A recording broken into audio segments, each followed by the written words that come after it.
രാമായണ പുണ്യവുമായി വീണ്ടും ഒരു കർക്കിടകം കടന്നു വന്നു. ത്യാഗത്തിന്റെയും സാഹോദര്യത്തിന്റെയും പര്യായമായ ശ്രീരാമസ്വാമിയെയും സഹോദരങ്ങളെയും കണ്ടുവണങ്ങി നാലമ്പല ദർശന പുണ്യം നേടാൻ ഒരു രാമായണ മാസം കൂടി.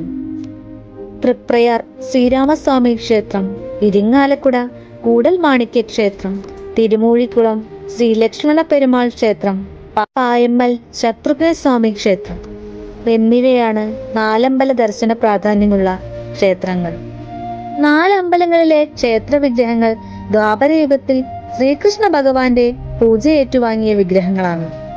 നാലു ഭാഗത്തും പർവ്വതങ്ങളാൽ ചുറ്റപ്പെട്ട് ദ്വാരകപുരിയിൽ നാലിടത്തും ദശരഥപുത്രന്മാർക്കായി ക്ഷേത്രങ്ങൾ പണിതിരുന്നു. കിഴക്കേ അറ്റത്തെ രൈവതക പർവ്വതമുള്ള ക്ഷേത്രത്തിൽ ശ്രീരാമനെയും വടക്കേ അറ്റത്തെ വേണുമന്ദ പർവ്വതത്തിലുള്ള ക്ഷേത്രത്തിൽ